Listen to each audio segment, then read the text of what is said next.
नमस्कार बच्चों, कैसे हैं आप सब। आशा करती हूँ आप सभी अच्छे होंगे, स्वस्थ होंगे, खुश होंगे और अपनी पढ़ाई भी अच्छे से कर रहे होंगे। तो जैसा कि आप सभी जानते हैं, मैं हूँ आपकी हिंदी की अध्यापिका और मैं स्वागत करती हूँ आप सभी का आईसीटी वर्चुअल क्लासरूम में। और आज हम यहाँ पर एकत्रित हुए हैं पढ़ने के लिए क्लास 8 की हिंदी। क्लास 8 की हिंदी में हमने अपने लास्ट सेशन में अपनी जो वसंत पाठ्य पुस्तिका भाग 3 है, उसमें हमने अपने 2 चैप्टर यानी कि 2 पाठ हमने कंप्लीट कर लिए हैं। पहला चैप्टर हमारी कविता है ध्वनि, जिसको हमने पढ़ा और उसके हमने भावार्थ को समझा, कठिन शब्दों को समझा और साथ ही हमने पाठ से जुड़े हुए प्रश्न उत्तर भी यहाँ पर डिस्कस किए। उसके बाद हमने अपना दूसरा चैप्टर यहाँ पर लिया, जो कि हमारे गद्य खंड से रिलेटेड है और जिसका नाम है लाख की चूड़ियां। और हमने उस चैप्टर को भी बहुत अच्छे से यहाँ पर समझा और उसके भी हमने कठिन शब्द और पाठ से जुड़े हुए प्रश्न उत्तर यहाँ पर डिस्कस किए। तो इस तरह से हमारे जो हमारा लिटरेचर पोर्शन जो है हिंदी का, यानी कि हमारी जो वसंत पाठ्य पुस्तिका है, उसमें हमारे अभी तक 2 चैप्टर कंप्लीट हो चुके हैं। और ये मैंने आपको होमवर्क में दिया था कि आप एक फेयर नोटबुक बनाएंगे और उसमें आप प्रॉपर तरीके से, जैसे मैंने आपको बताया है जिस तरह से आपने लिखना है, बिल्कुल उसी तरह से आप दोनों चैप्टर्स को लिखेंगे। तो फिलहाल आप उन दोनों चैप्टर्स के जो काम है, जो आपने नहीं किया है, फेयर नोटबुक जिन्होंने नहीं बनाई है वो फेयर नोटबुक बनाकर उन दोनों चैप्टर्स का काम अपनी कॉपी में नोट डाउन करेंगे। और आज हम स्टार्ट करने जा रहे हैं आपके हिंदी व्याकरण का फर्स्ट चैप्टर। यानी कि देखिए, अगर हम हिंदी पढ़ रहे हैं तो हिंदी जो है उसमें हमें व्याकरण पढ़ना बहुत ज्यादा जरूरी है, क्योंकि व्याकरण वह शास्त्र है जिसमें हम भाषा के शुद्ध रूप का ज्ञान करते हैं। तो देखिए, अगर हम भाषा पढ़ रहे हैं तो उसको कैसे पढ़ना है, उसको कैसे जानना है, ये तो हमें समझना ही होगा। तो क्योंकि देखिए 2 चैप्टर्स हमने वहां पर पढ़ लिए हैं, अभी आपको इतना टाइम उसमें मिल जाएगा कि आप उन चैप्टर्स को अपनी कॉपी में अच्छे से नोट डाउन कर ले, लिख ले। और अब यहाँ पर व्याकरण का फर्स्ट चैप्टर भाषा, लिपि और व्याकरण हम स्टार्ट करेंगे। तो सबसे पहले भाषा, उसके बाद लिपि और उसके बाद व्याकरण के विषय में यहाँ पर डिस्कस होगा। तो देखिए, ये आपके लिए बिल्कुल भी नया टॉपिक नहीं है, क्योंकि आपके हिंदी व्याकरण में जब भी आपका पहला चैप्टर स्टार्ट होता है तो वो इसी से होता है, भाषा, लिपि और व्याकरण। आप देखेंगे क्लास 6 में भी आपका जो चैप्टर है वो इसी तरह का है, क्लास 7 में भी और क्लास 8 में भी। तो यहाँ पर सबसे पहले देखिए, भाषा क्या है। भाषा है हमारे विचारों के आदान प्रदान का एक साधन है, एक माध्यम है जिससे हम अपने मन के भावों को दूसरे व्यक्ति तक पहुंचाते हैं। तो देखिए, यहाँ पर हमने भाषा की परिभाषा, भाषा के रूप और लिपियां और व्याकरण के विषय में यहाँ पर डिस्कस किया है। तो चलिए स्टार्ट करते हैं। जरूरी जरूरी जो बातें हैं जो यहाँ पर मैंने लिखी है, उनको पॉइंट वाइज आप भी अपनी नोटबुक में, अगर आपके पास अभी फेयर नोटबुक नहीं है हिंदी व्याकरण की, तो आप रफ नोटबुक में नोट कर सकते हैं। तो चलिए स्टार्ट करते हैं। तो जैसे मैंने आपको पहला पॉइंट ही यहाँ पर लिखवाया है कि भाषा हमारे भावों और विचारों के आदान प्रदान का साधन है। यानी कि जब भी हमें, देखिए मनुष्य एक सामाजिक प्राणी है। जब हम समाज में रहते हैं और समाज में रहते हुए सबसे पहले देखिए फैमिली से स्टार्ट करते हैं, परिवार से स्टार्ट करते हैं। तो परिवार में जब हम रहते हैं तो बहुत सारे हमारे परिवार में रिलेटिव्स होते हैं। जैसे अगर आपकी ज्वाइंट फैमिली है तो आपके पास चाचा चाची होंगे, बुआ होंगी, दादा दादी होंगे, ताऊ ताई होंगे, या आपके जो पड़ोसी होते हैं। परिवार के बाद आती है हमारा पास पड़ोस, आस पड़ोस, जिसमें आपके फ्रेंड सर्कल है। साथ ही उसके बाद आता है आपका विद्यालय। तो विद्यालय में भी जब आप जाते हैं वहां पर भी आपका फ्रेंड सर्कल बनता है, वहां पर भी आपके साथ बहुत सारे आपके टीचर्स होते हैं। और उसके बाद फिर आता है समाज। यानी कि जब आप सामाजिक होते हैं, जब आप धीरे धीरे बड़े होते हैं, तो फिर आप समाज से भी घुलते मिलते हैं। आप बाजार जाते हैं, आप मार्केट जाते हैं, आप अपने आसपास जाते हैं, घरों में जाते हैं। तो अलग अलग जगहों पर जाकर एक तरह से मनुष्य को हर तरह से वहां पर घुलना मिलना होता है, बातचीत करनी होती है, क्योंकि वो एक सामाजिक प्राणी है और उसका हर काम समाज से जुड़ा हुआ है। अगर आप विद्यालय जाते हैं तो वहाँ पर भी आपको टीचर्स से मिलना होता है, आपको बहुत सारे जो बाकी बच्चे होते हैं उनसे मिलना होता है। आप प्लेग्राउंड में जाते हैं, वहाँ पर भी आपके आस-पड़ोस के बहुत सारे बच्चे आते हैं, किसी मैरिज में जाते हैं, कहीं आस-पास किसी प्रोग्राम में जाते हैं। तो एक तरह से हमारा पूरा जो जुड़ाव है, कनेक्शन है, वो समाज से है। तो समाज में एक तरह से मिलने के लिए, घुलने के लिए हमें क्या करनी पड़ती है? बातचीत करनी पड़ती है। हमें किसी के साथ भी फ्रेंडशिप करनी है, कोई बात करनी है, अपने विचार रखने हैं, कोई इंफॉर्मेशन देनी होती है, तो उसके लिए हमें क्या करनी होती है? बातचीत करनी होती है। तो देखिए समाज में रहकर उसको बातचीत तो करनी पड़ती है, अपने विचार तो शेयर करने ही पड़ते हैं, तो उसी का साधन है यहाँ पर भाषा। दूसरों से जब हम अपने मन की बात को कहते हैं, अपने भावों को कहते हैं, तो वही उसी का साधन है भाषा। तो देखिए यहाँ पर आपने देखा कि हमारा जो भारत है, बहुत एक तरह से यहाँ पर बहुत सारी भाषाएं बोली जाती हैं। एक तरह से हम कहते हैं कि विभिन्नताओं वाला हमारा देश है। तो जितनी यहाँ पर एक तरह से काफी ज्यादा भाषाएं यहाँ पर बोली जाती है और इतनी सारी जो भाषाएं हैं उनमें से यहाँ पर 22 भाषाओं को मान्यता प्राप्त है। यानी कि 22 भाषाएं जो है उनकी अपनी लिपि होती है, यानी कि ध्वनि चिन्ह होते हैं। देखिए लिपि किसे कहते हैं वो भी मैं आपको यहाँ पर एक्सप्लेन करूंगी। ध्वनि चिन्ह होते हैं जिनको लिख सकते हैं, एक तरह से जिनमें साहित्य लिखा जा सकता है, जिसपे लिटरेचर लिखा जा सकता है। तो देखिए 22 भाषाएं ऐसी हैं हमारे पूरे भारत में जिनको मान्यता प्राप्त है। उसके अलावा भी बहुत सारी भाषाएं अभी ऐसी हैं जिनको मान्यता प्राप्त नहीं है। भाषाओं के बाद आती है आपकी एक तरह से उपभाषाएं, उपभाषाओं के बाद आती है आपकी बोलियां। तो ये सारी चीजें हम यहाँ पर सीखने वाले हैं, तो ये आप नोट डाउन कीजिएगा जरूर। और देखिए विश्व में दूसरी भाषाएं भी बोली जाती हैं, जैसे कि अंग्रेजी। अब देखिए हमारे यहाँ पर हिंदी आप एक कॉमन लैंग्वेज कह सकते हैं, कॉमन कॉमन भाषा कह सकते हैं कि जिसको ज्यादातर लोग समझते हैं। लेकिन अब जो है आज के समय में इसी के साथ साथ जो इंग्लिश है, अंग्रेजी जो है, वो भी एक कॉमन लैंग्वेज बनती जा रही है। एक तरह से अब हर एक साधारण मनुष्य भी क्या करता है? अंग्रेजी भाषा में बातचीत करता है। आजकल आप देखेंगे कि जो इंग्लिश मीडियम स्कूल के जो बच्चे होते हैं वो ज्यादातर क्या करते हैं? अंग्रेजी भाषा में बातचीत करते हैं। तो कुछ ये जरूरी पॉइंट्स मैं देख पा रही हूँ कि यहाँ पर कोई भी बच्चा नोट डाउन करने में बिल्कुल भी इंटरेस्टेड नहीं है। बिल्कुल भी यहाँ पर बच्चे नोट डाउन करने में इंटरेस्टेड नहीं है। तो जब मैं आपसे यहाँ पर प्रश्न करूंगी फिर आप लोग एक दूसरे का मुंह देखते हैं, आंसर आप लोग नहीं देते हैं। नोट डाउन कीजिए, चाहे रफ नोटबुक में नोट डाउन कीजिए, उसके बाद आप फेयर नोटबुक बना सकते हैं हिंदी व्याकरण की, और चाहे तो आप फेयर नोटबुक में नोट डाउन कीजिए। तो जैसे मैंने आपको बताया विश्व में दूसरी भाषा भी बोली जाती है जो है अंग्रेजी, और भी बहुत सारी भाषाएं हैं। अब देखिए भाषा क्या है, ये तो मैंने यहाँ पर आपको एक्सप्लेन कर दिया कि ये हमारे एक तरह से भावों और विचारों के आदान प्रदान का क्या है? एक माध्यम है, एक साधन है। अब देखिए भाषा के रूप, तो ये चीजें देखिए मैंने कहा आप लोग बहुत ज्यादा आपके लिए नया नहीं है। आप छोटी क्लासेस में, आप फर्स्ट सेकंड थर्ड में भी आपको पढ़ाया जाता है कि भाषा के कितने रूप होते हैं। लेकिन क्योंकि हम शुरुआत कर रहे हैं अपने व्याकरण की, तो अगर हम स्टार्टिंग से पढ़ेंगे तो हमारा बेस जो है क्लियर होगा, और उसके बाद हम बाकी बहुत सारे ऐसे टॉपिक हैं जो आपने पढ़ने हैं आपके हिंदी व्याकरण में। तो उसके लिए सबसे पहले आपको जानना जरूरी है भाषा के विषय में। तो देखिए भाषा के रूप, भाषा के मुख्यतः दो रूप होते हैं जिनसे कॉमनली आप भाषा को जानते हैं।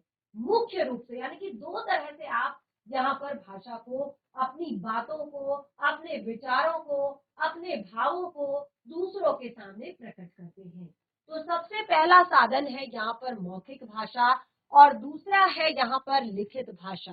पहला है मौखिक भाषा और दूसरा है आपका लिखित भाषा। मौखिक भाषा, मौखिक यानी कि जिसको हम बोलकर व्यक्त करते हैं, जब हम अपने मन के भावों को बोलकर व्यक्त करते हैं। और देखिए ये बहुत प्राचीनतम रूप है भाषा का, क्योंकि एक टाइम ऐसा भी था जब मनुष्य लिखना पढ़ना नहीं जानता था। जब मनुष्य को अक्षरों का ज्ञान नहीं था, तो उस टाइम पे भी तो वो अपनी बातें शेयर करता होगा, अपने मन के भावों को दूसरों के सामने रखता होगा। तो कुछ ध्वनियां, अब देखिए, आप इतनी दूर मत जाइए, आप यहाँ पर जाइए कि एक छोटा बच्चा है जिसने अभी बोलना शुरू ही किया है। उसको तो नहीं पता कि उसने पढ़ना लिखना भी है, या आगे उसको पढ़ाई भी करनी पड़ेगी, आगे उसको लिखना पड़ेगा। वो अभी बहुत छोटा है, लेकिन वो कैसे अपने मन के भावों को व्यक्त करता है, कैसे वो बातचीत करता है। तो देखिए, सबसे पहले तो जब बहुत छोटा होता है तो एक तरह से वो सांकेतिक भाषा का प्रयोग करता है, जिसको मैं यहाँ पर अभी लास्ट में एक्सप्लेन करूंगी आप लोगों को, क्योंकि मैंने मुख्य रूप से आपको भाषा के दो रूप बताए, मौखिक और लिखित। ठीक है, तो देखिए, मौखिक भाषा ये भाषा का बहुत प्राचीनतम रूप है। जिस टाइम पे मनुष्य लिखना पढ़ना नहीं जानता था, तब वो एक तरह से मौखिक भाषा का प्रयोग करता था, यानी कि वो अपने मुख से कुछ स्वरों को उच्चारित करता था, कुछ ध्वनियां निकालता था, और उन ध्वनियों के माध्यम से ही जो दूसरा व्यक्ति होता था, जो दूसरा इंसान होता था, वो समझ पाता था उस व्यक्ति के भावों को कि वो क्या कहना चाहता है। अब देखिए, एक छोटा बच्चा है, वो क्या करता है, जब शुरुआत होती है उसके बोलने की, जब उसकी बोलने की शुरुआत होती है, तो वो क्या एकदम से आपको मम्मा या पापा कह लेता है? नहीं कहता। वो क्या कहता है? अगर उसको मम्मा बोलना होता है तो वो म का उच्चारण करता है। प बोलना होता है प का उच्चारण। द बोलना होता है द का उच्चारण। या बुआ बोलना है तो ब या एक तरह से अलग अलग ध्वनियां वो उच्चारित करता है। तो ये भाषा का एक प्राचीनतम रूप है, और इसमें सबसे सबसे मनुष्य इसका प्रयोग करता है जब से वो लिखना पढ़ना नहीं जानता था, यानी कि उसको अक्षरों का ज्ञान नहीं था, और वह बोलकर ही अपने विचारों को प्रकट करता था। भले ही वो कुछ ध्वनियां निकालता था, कुछ स्वर अपने मुख से निकालता था, तो वही एक साधन था उसके भावों के आदान प्रदान का। अब देखिए, जिस तरह से पशु पक्षी भी, आपने देखा होगा, क्या पशु पक्षी बातचीत करते हैं? तो उनकी भाषा को, उनके एक तरह से मूक विनिमय को हम भाषा नहीं कह सकते, लेकिन फिर भी वो अपने आपस में विचारों को समझ पाते हैं उन कुछ ध्वनियों के द्वारा। जैसे चिड़ियों की चहचहाट होती है, या जो गाय होती है, या जो कैट होती है, तो ये क्या करते हैं, आपस में अपनी ध्वनियों को समझते हैं, और उन्हीं के सहारे ये एक दूसरे से अपने भावों को व्यक्त करते हैं। तो भाषा का मौखिक रूप, अब देखिए, मैं आपको यहाँ से इतनी सारी बातें जो है एक्सप्लेन कर रही हूँ, इतनी सारी बातें बता रही हूँ, तो ये है भाषा का मौखिक रूप, और यही चीज मैंने आपको यहाँ पर लिख कर बताई है। तो ये है भाषा का लिखित रूप। जब अपनी बात को हम लिखकर व्यक्त करते हैं तो उसको कहते हैं लिखित रूप। जब हम अपनी बात को बोलकर व्यक्त करते हैं उसको कहते हैं मौखिक भाषा। तो मौखिक भाषा के आपके एग्जाम्पल हो सकते हैं, जैसे आप रेडियो सुनते हैं। रेडियो में क्या करते हैं, आप सुनते हैं केवल, आप वहां पर लिखते नहीं, पढ़ते नहीं, आप केवल और केवल वहां पर सुनते हैं। आप जैसे न्यूज सुन लेते हैं, क्रिकेट की कमेंट्री सुन लेते हैं, या आप कोई गाना सुन लेते हैं, तो ये सब क्या है, आपके मौखिक माध्यम है। ठीक है, इसी तरह से दूसरा आपका आता है लिखित भाषा।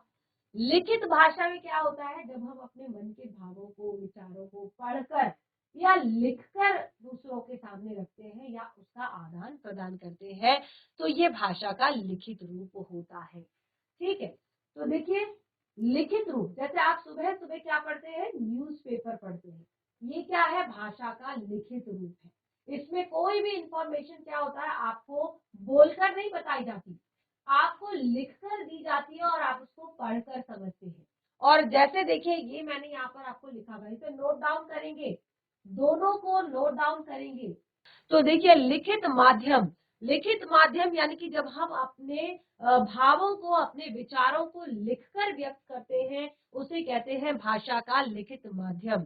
ठीक है, तो इस तरह से हमने यहाँ पर भाषा के दो रूप, मौखिक और लिखित, ये हमने पढ़ा। तीसरा रूप है, उसे हम सांकेतिक भाषा कहते हैं। सांकेतिक भाषा होता है जब आप क्या करते हैं, संकेतों से अपने भावों को व्यक्त करते हैं। तो देखिए इसका कॉमन एक तरह से हम आपस में तो इस तरह की भाषा का ज्यादातर यूज कम करते हैं, लेकिन आपने देखा होगा जब आप किसी चौराहे पर जाते हैं तो वहां पर आपको सिग्नल्स मिलते हैं, red light, green light, yellow light, या आप फिर आगे जाते हैं और आपको एक एरो दिखता है कि वहां पर आपको राइट एरो दिखता है और वहां पर लिखा होता है मंदिर, यानी कि आप राइट जाएंगे तो आपको मंदिर दिखेगा, आप लेफ्ट जाएंगे तो आपको स्कूल दिखेगा, आप सीधा जाएंगे तो आपको यू टर्न दिखेगा। तो अलग अलग तरह के आपको एरोज दिखाई देंगे कि आपको आगे जाकर एक यू टर्न मिलने वाला है, आपको लेफ्ट राइट जाकर एक मंदिर मिलने वाला है, आपको लेफ्ट जाकर एक स्कूल मिलने वाला है। तो ये सारी चीजें जो है क्या होती है, सांकेतिक भाषा, ये हमें संकेत दिए जाते हैं। तो ये भी एक तरह से इंफॉर्मेशन को शेयर करने का एक माध्यम होता है, एक बात को या विचार को रखने का एक माध्यम होता है। तो इस तरह से हमने यहाँ पर भाषा के दो मुख्य रूप और एक हमने सांकेतिक भाषा के विषय में जाना। तो यहाँ पर जो मैंने आपको बताया कि भारत में हमारी जो 22 भाषाएं हैं इनको मान्यता प्राप्त है। इन भाषाओं को मान्यता प्राप्त है, क्यों इनको मान्यता प्राप्त है, क्योंकि इन जो आपकी जो 22 भाषाएं हैं, इन भाषाओं में जो कुछ भाषाएं हैं इनकी क्या होती है, अपनी जो है एक तरह से लिपि होती है। इन भाषाओं की अपनी एक लिपि होती है जिसमें साहित्य की रचना की जाती है, यानी कि जिससे हम लिख सकते हैं, जिस भाषा को हम लिख सकते हैं।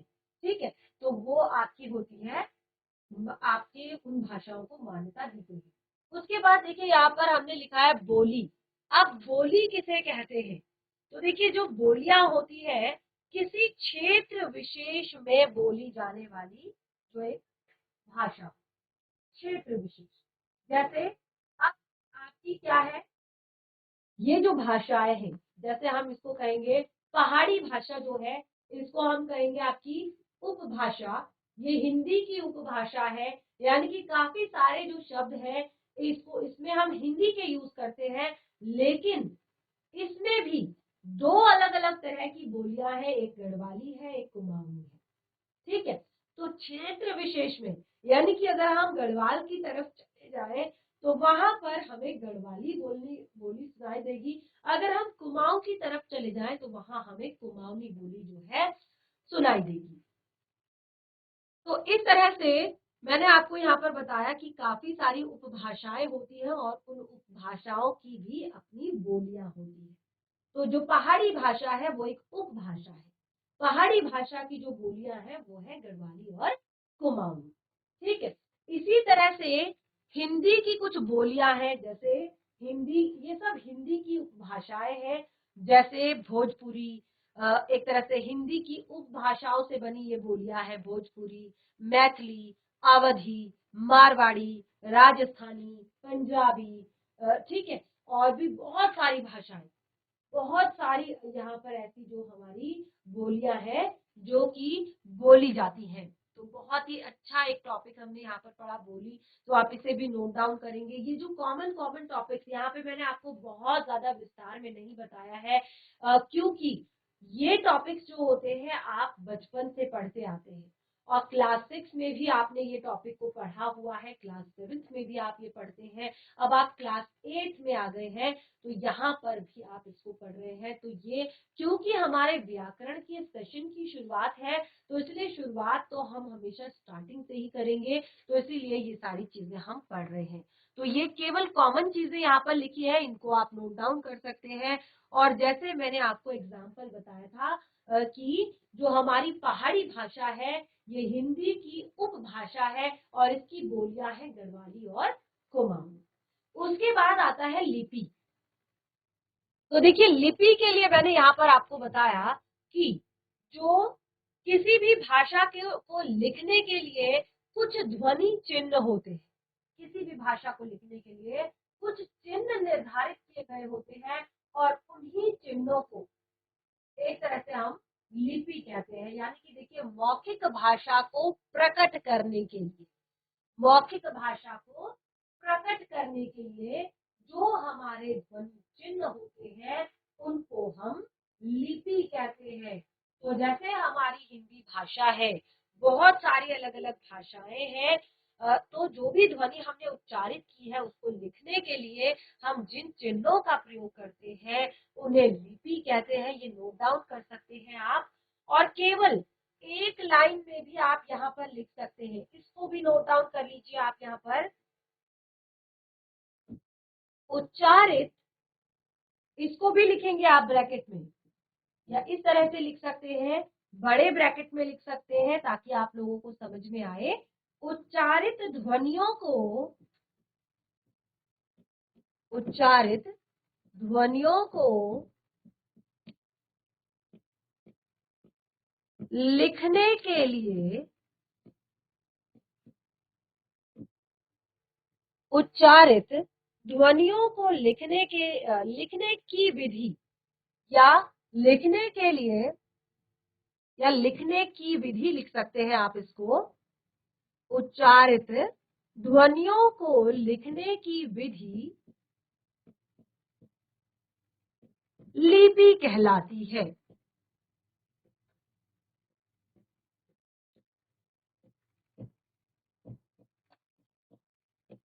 ये भी आप नोट डाउन कर लेंगे, ठीक है।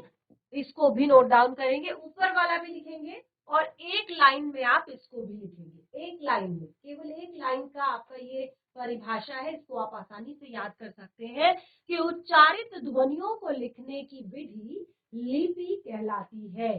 तो यानी कि जो भी ध्वनि हम उच्चारित कर रहे हैं उसको हम किस तरह से लिख रहे हैं वो हमारा एक तरह से लिपि कहलाता है।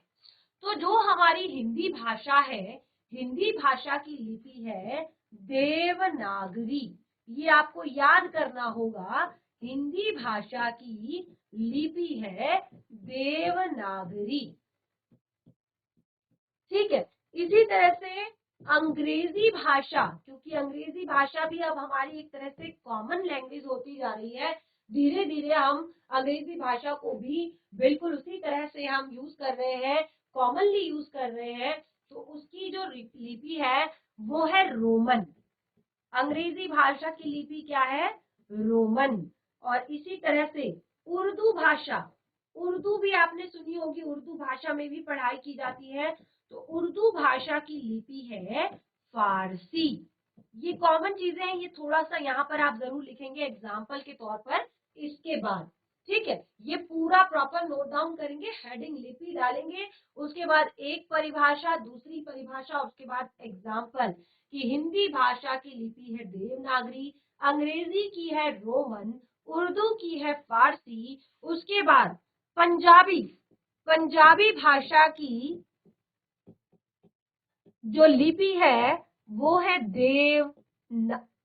पंजाबी भाषा की जो लिपि है वो है आपकी गुरुमुखी। क्या है?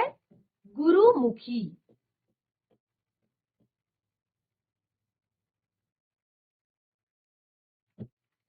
तो इस तरह से बहुत सारी जो यहाँ पर जो बंगाली भाषा है उसकी लिपि है बांग्ला, और संस्कृत भाषा की लिपि भी देवनागरी है, क्योंकि हमारी जो हिंदी भाषा एक तरह से बनी है ये संस्कृत से ही बनी है। अभी आप आगे देखेंगे बहुत सारा, एक तरह से जब आप व्याकरण पढ़ते हैं तो बहुत ज्यादा इंटरेस्ट आता है व्याकरण को पढ़ने में, बहुत ज्यादा मजा आता है, क्योंकि यहाँ पर चीजें जो है इंटर रिलेटेड होती है आपस में, और बहुत सारी चीजें जो है अगर हम एक बार पढ़ लेते हैं तो बार बार वो यूज होती है। और एक तरह से अब आप यहाँ पर जब पढ़ेंगे कि शब्दों की उत्पत्ति, यहाँ पर आपको फर्स्ट चैप्टर बताया था भाषा, लिपि और व्याकरण। तो आप पहला पार्ट क्लियर हुआ हमारा यहाँ पर भाषा, दूसरा पार्ट है हमारा लिपि, और तीसरा पार्ट है हमारा व्याकरण। तो जब हम व्याकरण में आएंगे तब जाकर हमारा जो मेन एक तरह से पार्ट है वो हमारा यहाँ पर स्टार्ट होगा।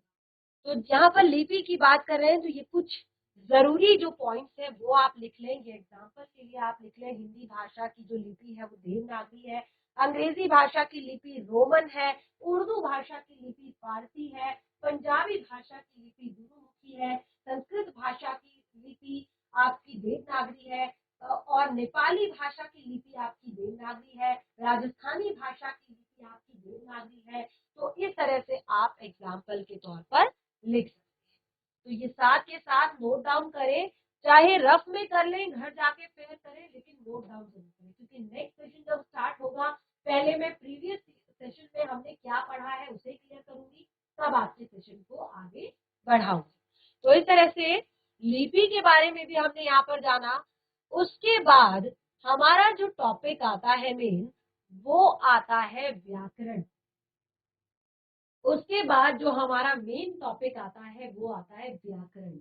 अब व्याकरण क्या होता है, सबसे पहले आपको ये जानना है कि व्याकरण क्या होता है।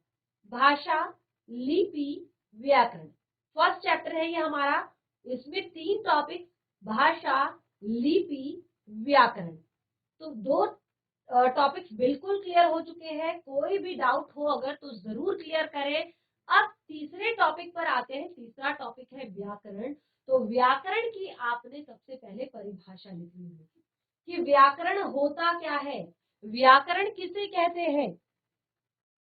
तो जैसे हमने यहाँ पर लिपि अपना क्लियर किया, उसके बाद देखिए ये टॉपिक, ये चीज अभी आप नहीं लिखेंगे, उससे पहले आप लिखेंगे व्याकरण। तो सबसे पहले आप लिखिए यहाँ पर व्याकरण क्या होता है। हेडिंग आप डालेंगे व्याकरण, ये हेडिंग आप अभी नहीं डालेंगे, आप डालेंगे व्याकरण।